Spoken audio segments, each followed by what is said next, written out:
I can't fall asleep. Not for the reasons you may think. This isn't I ate too much before bed and now I can't stop trying to fall asleep. No, I'm incapable of sleep. I have chosen to reject sleep.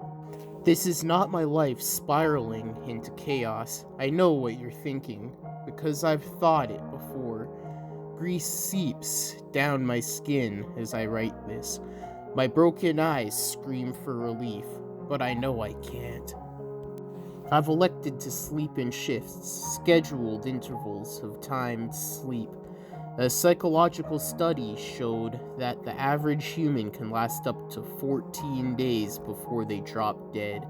It takes the average human 15 minutes to fall asleep, and roughly 1.5 hours to slip into REM sleep. So every 13 days, just to be safe, you must schedule a 3-hour long sleep. Just enough to survive, as little time to dream as possible. I can't fall asleep, and now, presumably, neither can you. To whoever reads this, you are the same reason I have elected not to commit suicide. Letter has given my torment purpose. Knowing that somewhere, sometimes, someone will suffer as I have suffered, and search high and low for answers and come up with nothing but patronizing diagnoses and babbling madmen. Someone will think, as I have, that they are alone in their suffering. But you, reader, please take solace in knowing that I have felt your disillusionment and I have shared your fear. I am no longer able to enjoy my life for myself. Activities alone feel like feverish bouts of amnesia. Activities with loved ones feels like an exercise in schizophrenia. I know what they're thinking. I feel what they're thinking. But unlike the bums, downers, and mad, I cannot allow myself to sleep for fear of what lies beyond the empty veil of dreams. I sleep and then wake to the same beginning, an empty hotel of some sort. Its design is as vibrant and flawless as it is unsettling and oppressive. I walk forwards as I always have, because I know what lies behind. I can't recall the first time I found out, but I've always known. Do not alert it to your presence. Do not stay put.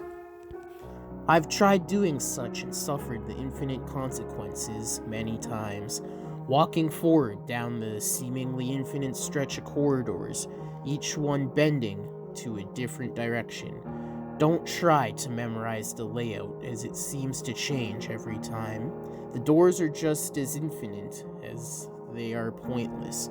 All are locked, and the ones that aren't just lead to more hallway. Now, this next step will frighten you, but I can't stress it enough. When the chimes toll, turn around and run as fast as you can in the other direction. Don't be swayed by anything it might say. Sometimes the thoughts in your mind will betray you. Don't be fooled. Run in the other direction. It may try to sway you with voices of people you know. It may come in the form of a parent singing a childhood lullaby. It may claim to be a spouse or loved one being violently assaulted, and sometimes it doesn't say anything at all. The silence becomes so much you begin to hear your intestines churning as clockwork. The sound of blood being pumped through your veins becomes as loud as a sawmill. Sometimes the air you breathe sounds as a lamb as it's crushed in a meat processor. Do not turn around. Once you endure your 3 hours, you can return to waking life. I have failed these instructions too many times to count. I've turned around and seen it.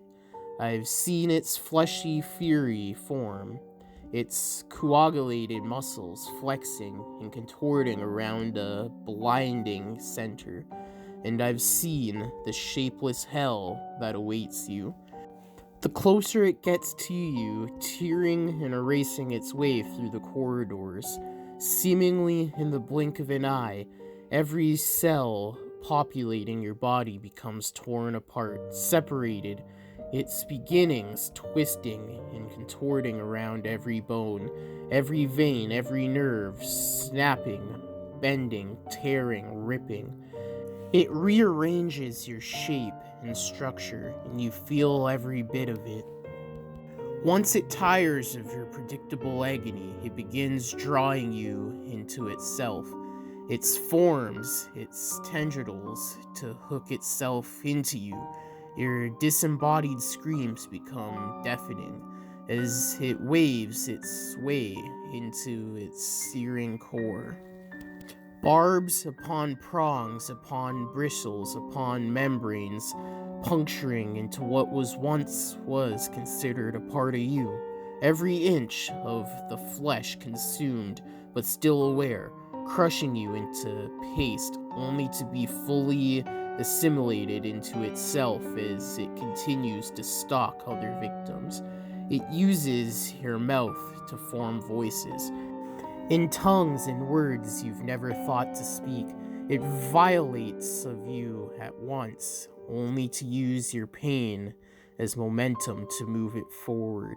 You have no ability to move, no ability to speak, no ability to breathe, and no capacity to comprehend. You've only the torment of knowing and feeling what is happening to you and watching as it uses you to do the same to others.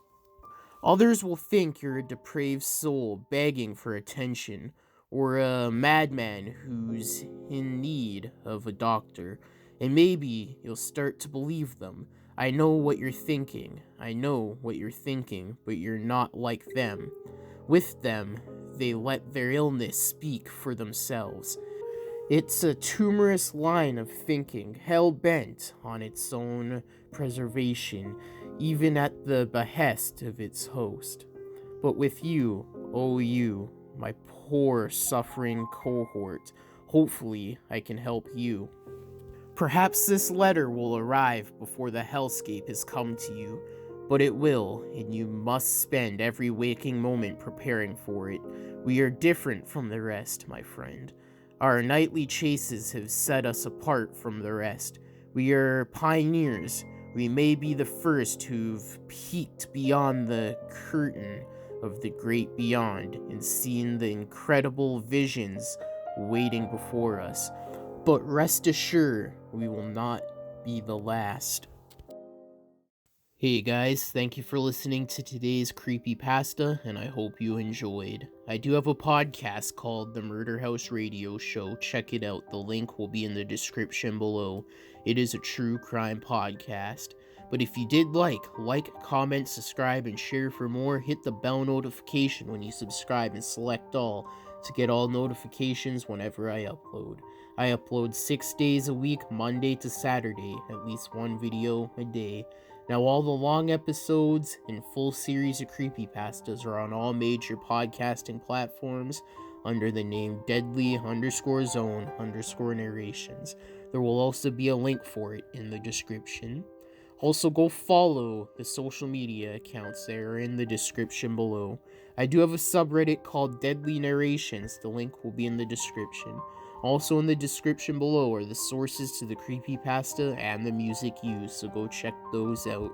Let me know what creepypasta you would like to hear next, or if you have your own you would like me to narrate.